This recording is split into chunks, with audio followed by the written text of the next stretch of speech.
Mas quem foi que criou essa religião?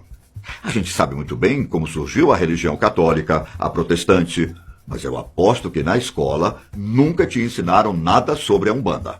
Então vamos lá. Segundo as nossas pesquisas, feitas na internet, tudo começou no final do ano 1908, no Rio de Janeiro, quando um rapaz chamado Zélio Fernandino de Moraes estava se preparando para ingressar na Marinha. Esse era o sonho de muitos jovens da época, mas por algum motivo, Zélio começou a passar por alguns acontecimentos fora do normal. Ele começou a adotar o comportamento de um velho, dizendo palavras estranhas. Sua família, preocupada com o que estava acontecendo, resolveu levar Zélio para um médico. Também assustado com a situação, o médico aconselhou a família a levá-lo em um padre, pois o que estava acontecendo com ele parecia ser coisa do mundo sobrenatural. E de fato era. Só que, em vez de levá-lo a um padre católico, a família achou melhor levá-lo a um centro espírita. No centro, os médiuns conseguiram identificar a incorporação de um espírito. No meio da sessão, Zélio, enquanto estava incorporado, teria saído para buscar uma rosa branca. Ao voltar, muitos outros médiuns que estavam na sessão receberam outros espíritos. A entidade de Zélio então resolveu se identificar, dizendo que era o Caboclo das Sete Encruzilhadas e que voltaria no outro dia na casa de Zélio, onde poderia ser escutado e aceito. Pois bem, no dia seguinte, as pessoas que simpatizavam com o espiritismo e alguns curiosos, é claro, foram até a casa de Zélio. Às 20 horas da noite, o Caboclo das Sete Encruzilhadas apareceu para criar uma nova religião, que era baseada nos valores cristãos, que todo mundo já conhecia, mas principalmente no amor ao próximo e na caridade. E foi aí que começou a história da Umbanda. A religião teria como líderes os espíritos dos sábios pretos velhos e caboclos, e daria preferência para atender os mais necessitados, sem pedir nada em troca. Além de definir quais eram os valores dessa religião, foi o caboclo quem definiu que todos os médiuns deveriam usar roupas brancas, em locais que eram dirigidos por pessoas que seguiam os preceitos de Jesus Cristo. Mas afinal, podemos considerar a Umbanda uma religião cristã? Na verdade, há muitas divergências sobre esse assunto. Enquanto os umbandistas acreditam em Cristo e até seguem seus ensinamentos, eles também seguem os ensinamentos de outros sábios, de forma harmônica. Ou seja, seguir os valores de um não impede de também seguir os valores do outro. Para os umbandistas, Jesus é a moral, considerado um norte comportamental. A história da vida de Jesus serve para nos espelharmos, pois são as suas manifestações de amor que devem servir como exemplo.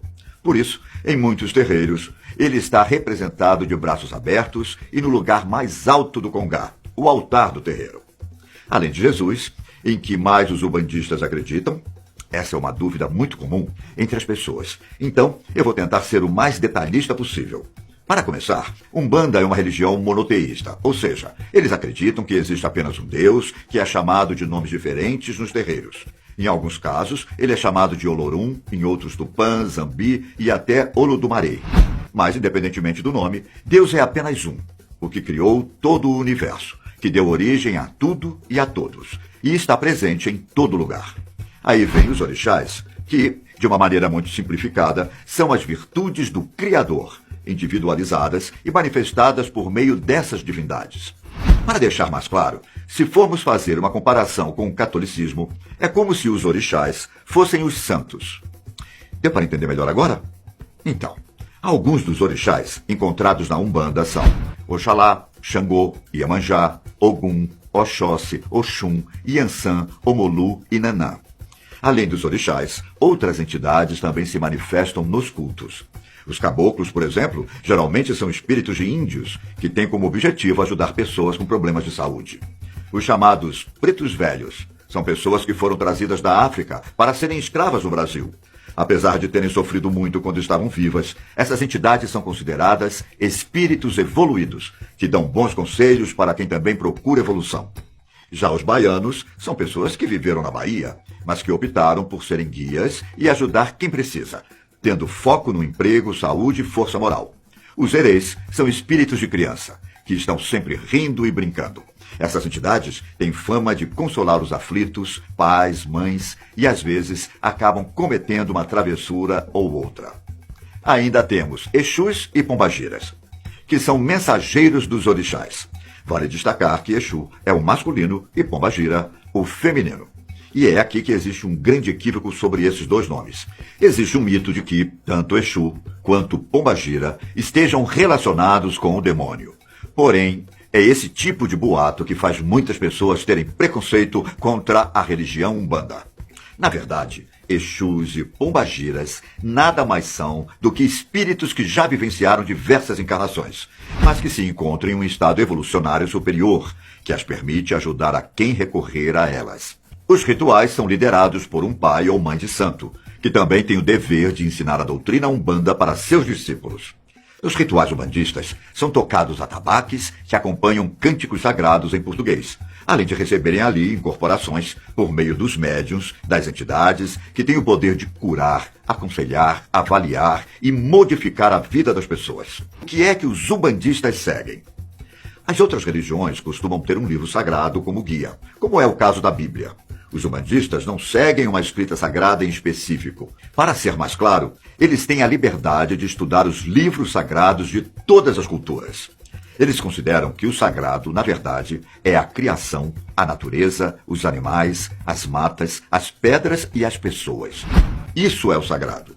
Tudo que é obra de Deus, tudo que é obra do Criador. Para eles, o convívio e o respeito com a criação nos ensinam os nossos princípios, e isso não precisa de uma cartilha para dizer como fazer. Podemos afirmar que a Umbanda é uma religião livre, baseada na caridade e no amor ao próximo. Umbanda não é a mesma coisa que Candomblé. Apesar das duas religiões serem de matriz africana, o Candomblé está mais próximo dos cultos africanos, principalmente por ter sido mais preservado e não se misturado com outras religiões. Já a Umbanda teve um sincretismo muito forte, de forma que é visível a presença de costumes do catolicismo, espiritismo, do que o próprio Candomblé.